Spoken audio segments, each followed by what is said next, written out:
ಪ್ರಗತಿ ಮಾಡ್ತೀವಿ, ರಿಸರ್ವೇಷನ್ ಕೊಡ್ತೀವಿ, ಎಲ್ಲ ಸಮಾನತೆಯಲ್ಲಿ ಪ್ರಯತ್ನ ಮಾಡ್ತೀವಿ ಮಾತಾಡ್ತಾ ಇದ್ದಾರೆ ಇವತ್ತು.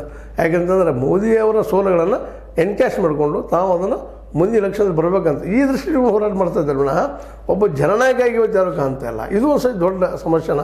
ಹೀಗಾಗಿ ನಮ್ಮ ಯುವಕರು ಇವತ್ತು ಈ ಒಂದು ಗೆದ್ದ ತಕ್ಷಣ ಒಂದು ಸಾಮಾನ್ಯ ಪಂದ್ಯ ಅದು ಹೌದು. 18 ವರ್ಷ ನಡೀತಾ ಬಂದದ RCB ಅನ್ನೋದು ಒಂದು ಸ್ಟೇಟಿಗೆ ಸಂಬಂಧಿಸಿದ್ದು ಖುಷಿ ಪಡುವಂಥ ವಿಷಯ ಆ ಮತ್ತು ಬೇರೆ.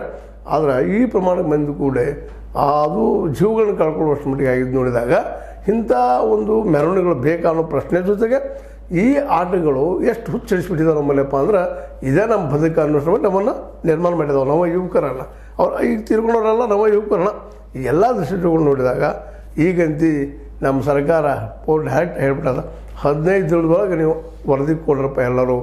ಯಾರು ತಪ್ಪಿತಸ್ಥರದಾರ ಅವರಿಗೆ ಶಿಕ್ಷೆ ಆಗುವಂಥದ್ದು ಮಾಡೋಣ ಅಂತ ಮತ್ತೆ ಹೇಳಿದ್ರೆ ಇಲ್ಲಿ ಯಾರು ತಪ್ಪಿತಸ್ಥರು ಅದು ವಿಚಾರ ಮಾಡಿದಾಗ ಸಹಜವಾಗಿ DK ಶಿವಕುಮಾರ್ ಅವರು ಮಾತು ಹೇಳ್ತಾರೆ, ಒಬ್ಬರ ಮೇಲೆ ಹೊಣೆ ಹಾಕಲು ಆಗೋದು ಸರ್ಕಾರ ಅಂತಲ್ಲ, ಇವರು RCB ಅಂತಲ್ಲ, RCB ಜೊತೆಗೆ KSCA ಅಲ್ಲ, ಕರ್ನಾಟಕ ಸ್ಟೇಟ್ ಕ್ರಿಕೆಟ್ ಅಸೋಸಿಯೇಷನ್ ಅಲ್ಲ, DNA ಅಲ್ಲ, ಎಲ್ಲರೂ ಒಬ್ಬೊಬ್ಬರು ಇದು ಜವಾಬ್ದಾರಲ್ಲ ಅಂತ ಮಾತಿಟ್ಟುಕೊಂಡು ಸ್ವತಃ ಸರ್ಕಾರದ ಕಾರ್ಯಕರ್ತರು ಅನ್ನುವಂಥದ್ದು ಇಂಡೈರೆಕ್ಟ್ ಹೇಳೋದು ನೋಡಿದಾಗ ಮತ್ತು ವಿರೋಧ ಪಕ್ಷಗಳು ಈಗ ಚೀರ್ತಾ ಇದ್ದಾರೆ. ಮೊದಲು ಯಾಕೆ ಕೇಳಿಲ್ಲಪ್ಪ ಅನ್ನೋ ಪ್ರಶ್ನೆನೂ ವಿಚಾರ ಮಾಡಿ ಇದಕ್ಕೆಲ್ಲ ಹೊಣೆಗಾರರು ಯಾರಪ್ಪ ಅಂದ್ರೆ ಎಲ್ಲರೂ ಇದಕ್ಕೆ ಹೊಣೆ ಹೊರಬೇಕಾಗ್ತದೆ.